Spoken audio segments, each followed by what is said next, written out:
il y a bien l'idée de renforcer les diagnostics. Qu'est-ce qui marche pas? Comment certains contextes sont plus porteurs que d'autres? Comment certaines postures? Donc mieux connaître ce qui existe déjà et les mettre en récit.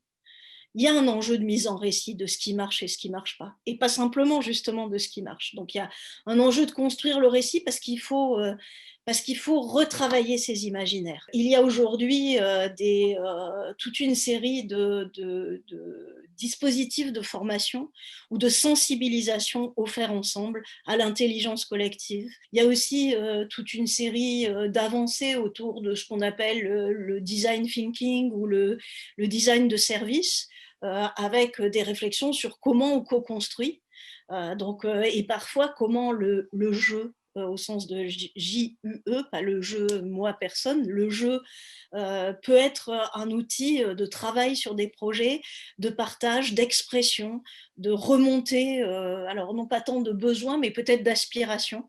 Et donc, du coup, il me semble qu'il existe déjà une série de méthodes et d'outils existants. Donc, par contre, ces outils sont éparses.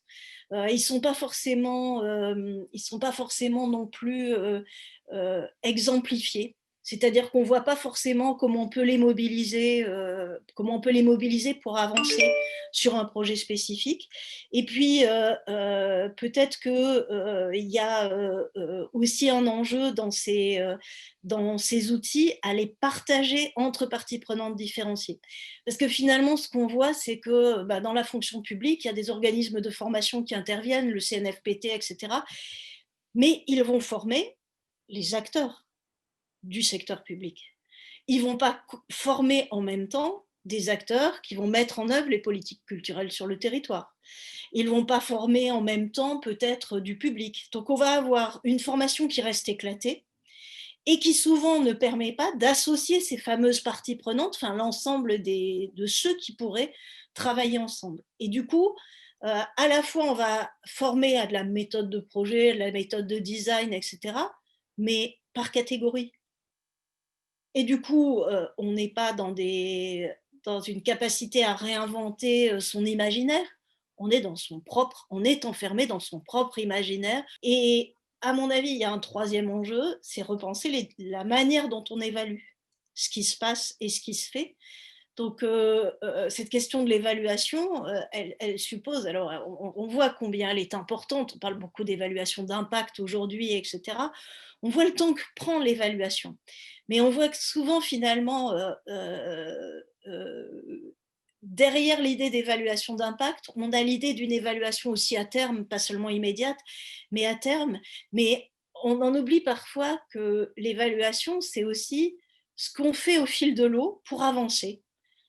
Et que finalement, si on prend l'évaluation comme au fil de l'eau, comme un moyen de voir sur quoi on avance, sur quoi on bute, comment on doit se repositionner ensemble, ou parfois de façon décalée, hein, c'est aussi une manière de penser l'évaluation dans sa dimension formative, dans sa dimension de mise en débat et de redéfinition des objectifs, comme quelque chose qui devient partie prenante d'un processus de coopération et, à mon avis, un point de vigilance extrêmement important qui est sur celui ensuite de la gouvernance, donc une formation aux questions de gouvernance et à aborder sans faux semblant la question du pouvoir et du partage de la richesse. Quand je dis sans faux semblant, parce qu'il ne faut pas croire que parce qu'on associe des parties prenantes, les questions du pouvoir sont réglées. Les questions de pouvoir sont permanentes. Et ça veut dire qu'il faut créer une gouvernance qui permet de les aborder, de les affronter, de les faire vivre. Et puis, sans doute, penser qu'il y a que ces modalités de gouvernance, en fait, qu'elles ne peuvent pas être stabilisées une fois pour toutes, qu'elles sont forcément évolutives au fil des apprentissages des différents acteurs associés et au fil des projets qui sont mis en œuvre. Finalement, ce qui ressort aussi de ce que j'ai pu observer sur le terrain, c'est une capacité d'expérimentation permanente des acteurs qui rentrent dans ces dynamiques.